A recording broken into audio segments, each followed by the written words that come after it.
My wife cheated, got pregnant by another man, then had the nerve to demand I raise the baby. My name is Nathan Caldwell, and for the longest time, I believed I had the perfect life. I was 32, living in a beautiful home in Austin, Texas, working as a software engineer at a reputable firm.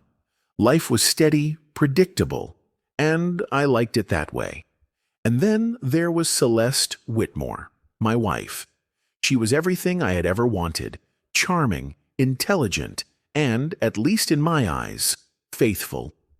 We had been together for 5 years, and for most of that time, I was convinced that our relationship was rock solid. We had a dream wedding in Santorini, spent our honeymoon in Japan, and returned home with plans for a future that, at the time, I thought would be filled with love, children, and lifelong companionship. Celeste worked as an event planner, and she had this infectious energy, always the center of attention at social gatherings, always the one making people laugh. I admired that about her.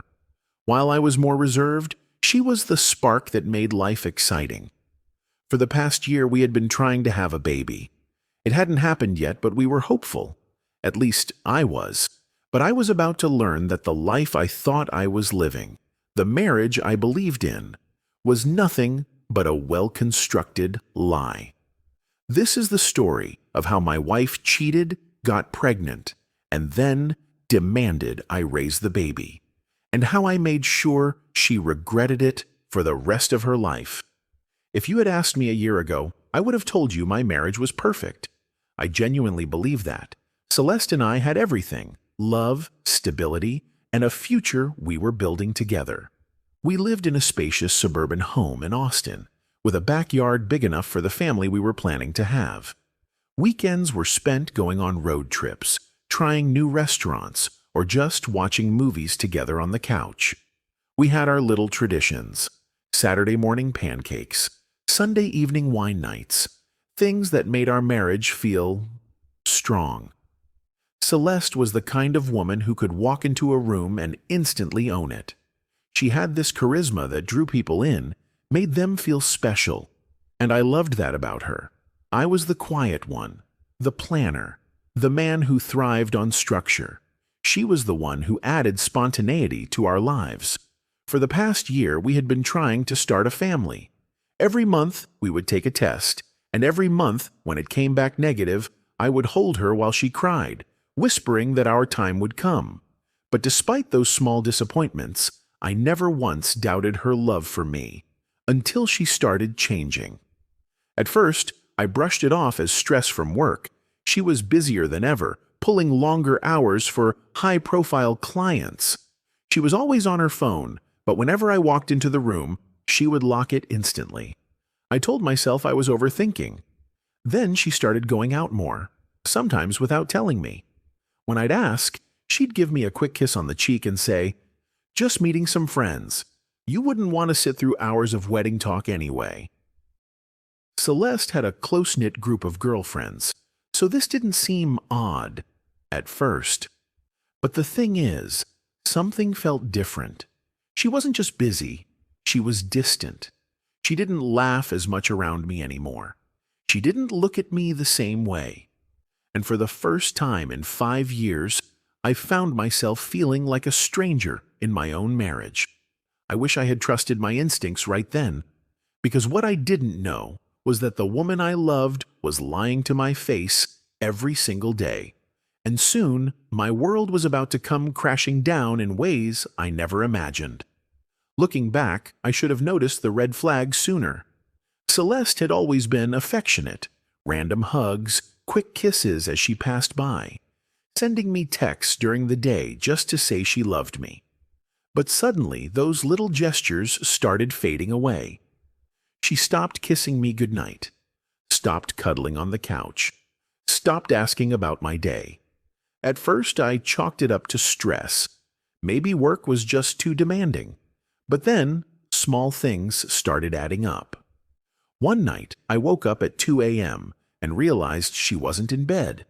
Confused, I got up and found her sitting in the dark living room, whispering into her phone. The moment she saw me, she jumped and quickly hung up. "Who was that?" I asked, my stomach twisting. She laughed too quickly. "Oh, just Sophie. She's having a breakdown about her wedding plans. I didn't want to wake you." It sounded reasonable, but something felt off. I tried to shake it off. But as the days went by, more weird behavior surfaced. She started locking her phone all the time. She guarded it like her life depended on it, even took it into the shower. She would get texts late at night and smirk at the screen before flipping it over. And then, the biggest red flag. One evening, I went to grab her phone from the kitchen counter, thinking it was mine. The second my fingers touched it, she practically sprinted across the room and snatched it from my hand. "What are you doing?" she snapped. I held up my hands. "Relax, I thought it was mine." She exhaled sharply, forcing a laugh. "Sorry, work stuff. You know how it is." Number I didn't know how it was, because Celeste had never been like this before. Then came the moment that shattered my denial. One afternoon, she left for a work event. She had dressed up more than usual. Heels, a tight black dress, perfume I hadn't smelled on her before. Something in my gut twisted.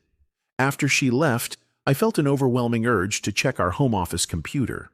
Celeste usually worked from her MacBook, but sometimes she used the desktop. When I opened her Google account, I saw she had left her email logged in.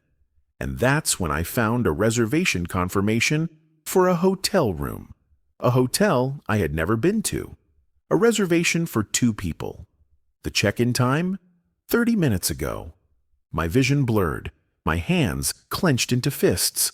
Celeste was at that hotel, right now, and I had no idea who she was there with. My mind raced. Was it an affair? Was I overreacting? Deep down, I already knew the answer, but I needed proof. I grabbed my keys, heart pounding, and made a decision. I was going to find out the truth myself. I gripped the steering wheel so hard my knuckles turned white. My heart hammered in my chest as I drove toward the hotel. Every possible scenario raced through my mind. Maybe it was innocent. Maybe she was meeting a friend, a colleague, or a client. But deep down, I knew. I already knew. When I pulled into the parking lot, I saw her car parked near the entrance. I sat there for a moment, gripping my phone, trying to decide what to do next. Then, without thinking, I got out and walked into the lobby. The receptionist barely glanced at me as I scanned the digital check-in board behind her desk. Room 814. I took the elevator up, my pulse pounding in my ears. The hallway was quiet, empty, but I could hear the muffled sound of voices behind the door. Her voice, and a man's. I stood there, frozen, my stomach twisting into knots. Then, before I could stop myself, I knocked. Silence. Then a shuffle of movement. A pause. Then, slowly, the door opened just a crack, just enough for Celeste's face to appear. When she saw me, her eyes went wide with horror. "Nathan?" Her voice was barely above a whisper. She stepped out, closing the door behind her, blocking my view of the room. "Who's in there?" I demanded, my voice shaking with anger. She swallowed hard. It's not what you think." I laughed bitterly. "Really? Because it looks exactly like what I think." Before she could say another word, the door opened behind her, and a man stepped out. Tall, athletic, younger than me. His shirt was half unbuttoned, his hair messy, as if he had just rolled out of bed. My stomach dropped. Celeste whipped around, panic flashing across her face. "Go back inside," she hissed at him. But it was too late. I had my answer. My wife was cheating on me. The weight of it hit me all at once. Every suspicion, every late-night phone call, every lie, all of it led to this moment. I clenched my fists, forcing myself to stay calm. "How long?" I asked, my voice deadly quiet. Celeste's lower lip trembled. She looked down. "Nathan, how long?" She let out a shaky breath. 6 months. I felt like I had been punched in the gut.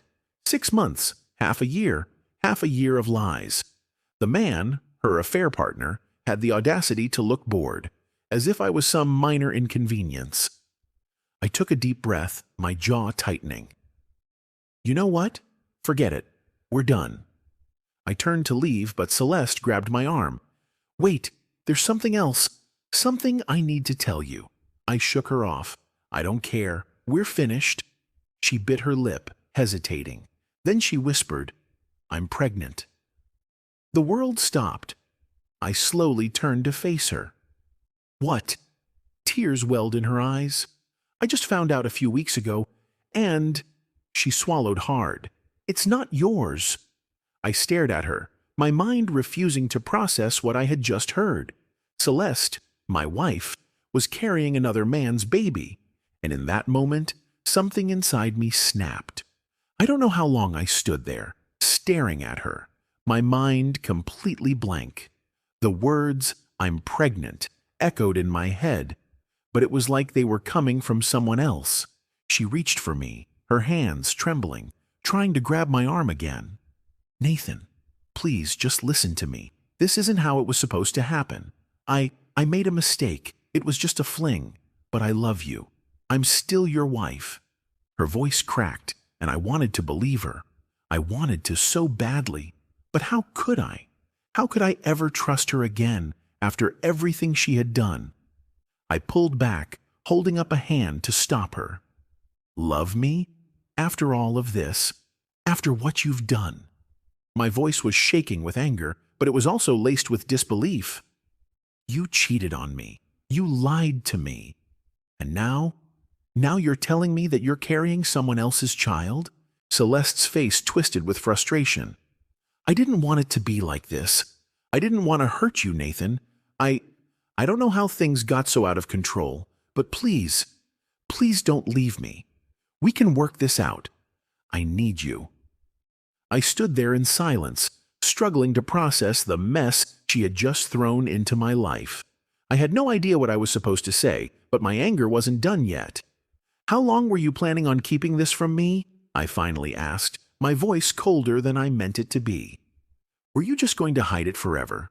You think you can just sweep this under the rug and pretend like everything's fine?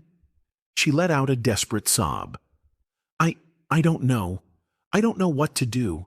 But Nathan, you're my husband. The baby needs a father figure. We can raise this child together. It's not his fault. I stared at her, completely stunned by the audacity of what she was saying. She wasn't even trying to apologize. No, she was demanding that I take responsibility for a child that wasn't even mine. Wait, what? I blinked, struggling to wrap my mind around her words. Are you seriously asking me to raise another man's child as my own? She nodded, tears streaming down her face. Yes, Nathan. Please, you can't leave me. We'll figure it out. You'll be the father this baby needs. We can make it work. I felt like the ground beneath me had cracked open, swallowing me whole. Was she really expecting me to just forget everything? To pretend this was all some mistake and move forward like nothing happened? No, I said, my voice dangerously low. No, Celeste, I'm not doing this. I'm not going to raise a child that isn't mine, and I'm not going to stand by while you destroy everything we built together. She collapsed into my arms, sobbing uncontrollably. Please, Nathan, I'm begging you. We can make this work. I swear I'll make it up to you. Just give me a chance. I took a deep breath, pulling away from her and looking her square in the eye. You don't get to demand anything from me anymore, Celeste. You made your choice, and now you'll have to live with the consequences. But then she said something that shook me to my core. I'll never let you go. You're the only man who's ever loved me, and I'll make sure you'll raise this child with me, one way or another. I looked at her, my heart racing, but my mind was made up. I couldn't do it. Good luck with that, I muttered under my breath, turning to leave. But Celeste wasn't done. She wasn't done with me. Not by a long shot. The anger was still boiling inside me as I drove home, but it wasn't just rage anymore. No, now it was something deeper, something colder, I had been humiliated, betrayed, and now my wife was asking me to raise another man's child. I didn't know how I was going to process it all, but one thing was certain. I wasn't going to let her get away with it. As the days passed, I couldn't stop thinking about Celeste's audacity, her entitlement. She had so much nerve to come to me, broken, desperate, and somehow still expecting me to forgive her. And the more I thought about it, the more it ate at me.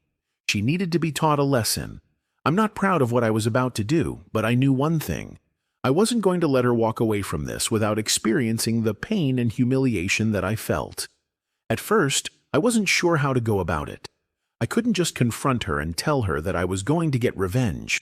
I had to be smart, strategic. So, I started by doing a little digging. Celeste had always been the outgoing one, the one with connections, the one who had a million friends. She often boasted about how many people depended on her for everything, especially her work. I needed to use that to my advantage.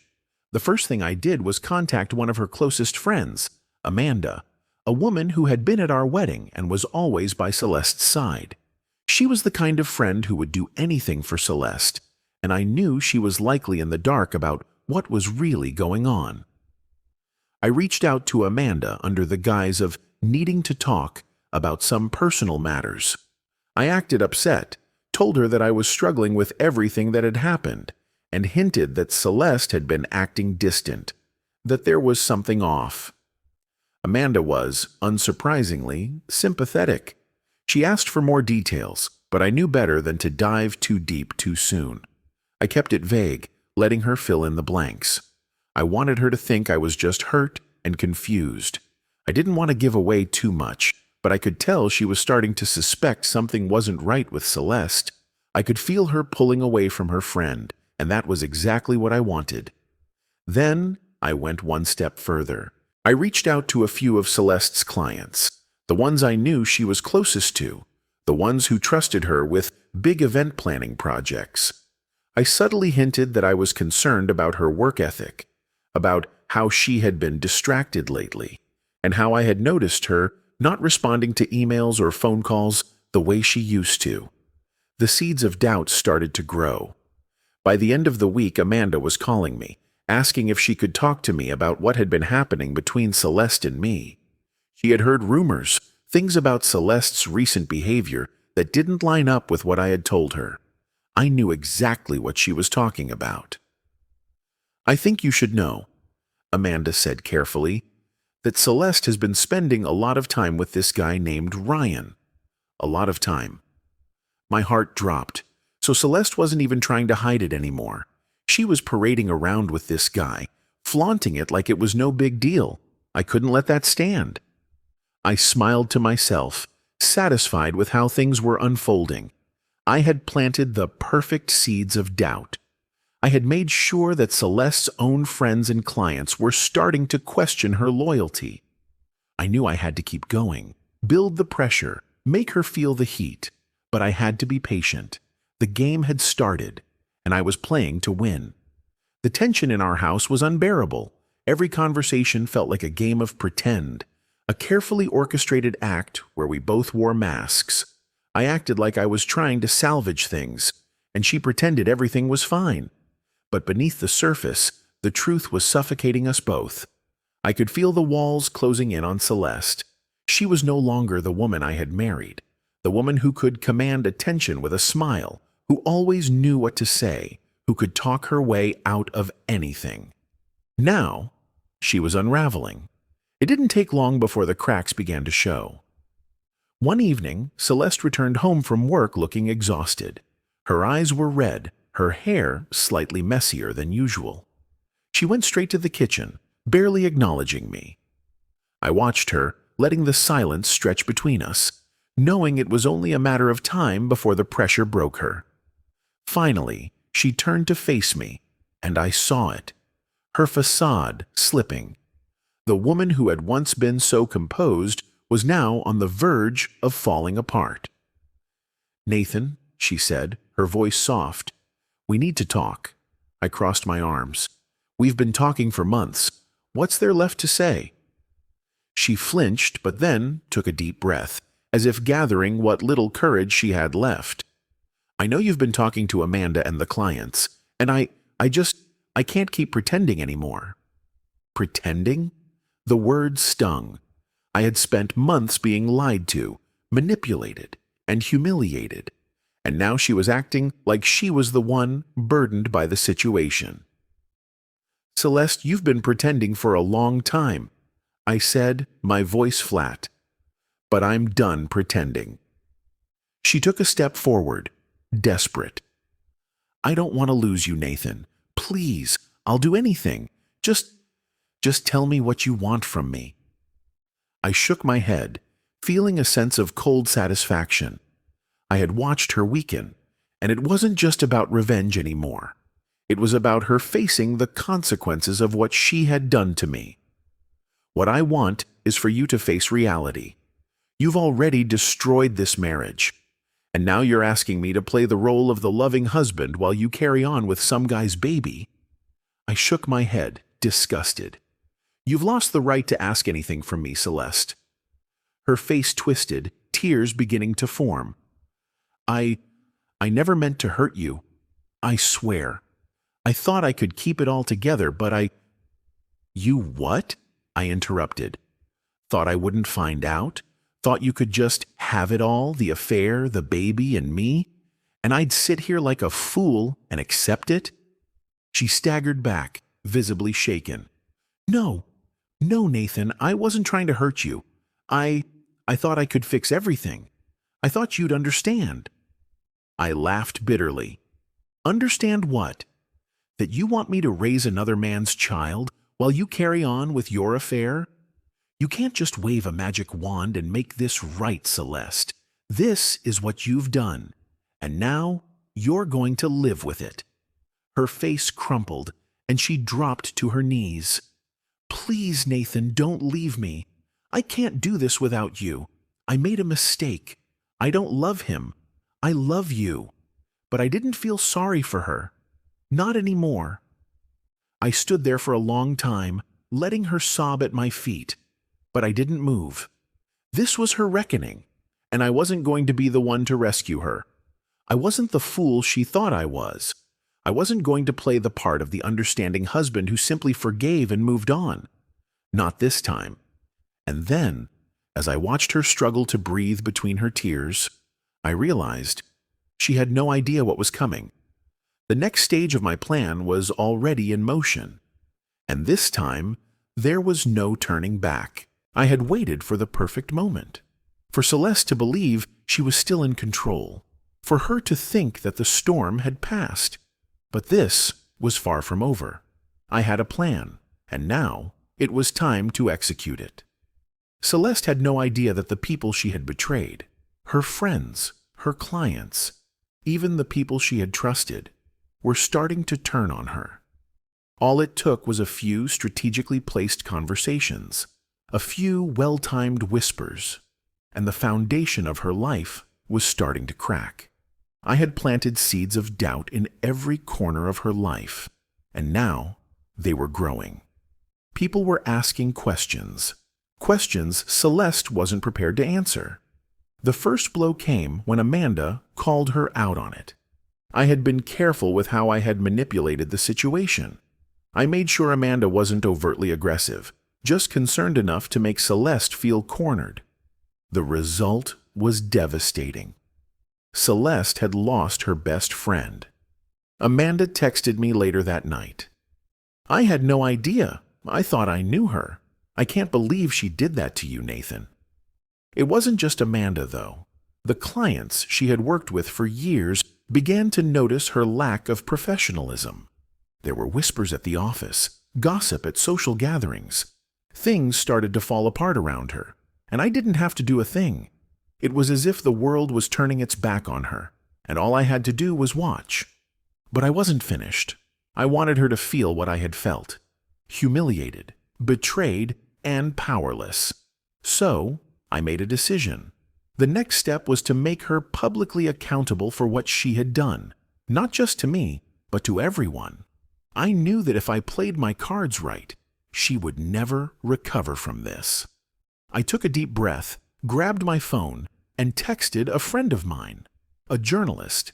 He worked for a popular local news outlet and had always been looking for a juicy story. I gave him the details, everything. I sent him screenshots of emails I had gathered, of messages I had intercepted, of the hotel reservation, the lies, the betrayal. Then I told him the one thing that would guarantee the story would go viral. "I'll give you an exclusive," I said. "You can be the first to expose everything about my wife and the affair she's been having for the past 6 months. You'll have all the details." My phone buzzed almost immediately. "Send it all. I'll make this front-page news." That night, the bombshell dropped. The story broke online, and within hours, Celeste's world came crashing down. The headlines screamed, "Wife's secret affair exposed. Husband's heartbreaking discovery." The details were all there. The affair, the pregnancy, the hotel. Every intimate detail Celeste had tried to hide was now out in the open for everyone to see. And the comments were brutal. People who had once admired her now tore her apart. Her friends, the same ones she had once trusted, began to distance themselves. I watched it unfold, feeling a cold satisfaction wash over me. But nothing prepared me for what happened next.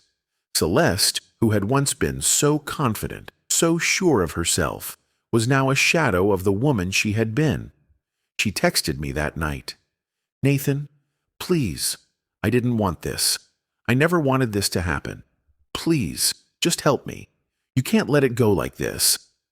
But I wasn't going to save her. I wasn't going to be the one to lift her up. She had made her bed, and now she was going to have to lie in it. I texted back one simple sentence. "This is your reckoning, Celeste. You did this. You don't get to hide from it anymore." The next morning, Celeste called me, crying. She begged me to take her back, to help her get through it. She was broken, humiliated, alone. But I wasn't moved by her tears. The truth was, I didn't owe her anything anymore. I was done. She had pushed me too far, and now the consequences were hers to bear. The fallout was even worse than I imagined. Celeste had been publicly shamed in front of everyone she had ever cared about, and it wasn't just her reputation that was shattered. The damage was deeper than that. Her career, her friendships, and her sense of self-worth were all completely destroyed. I stayed away. I needed space to breathe, to process everything that had happened.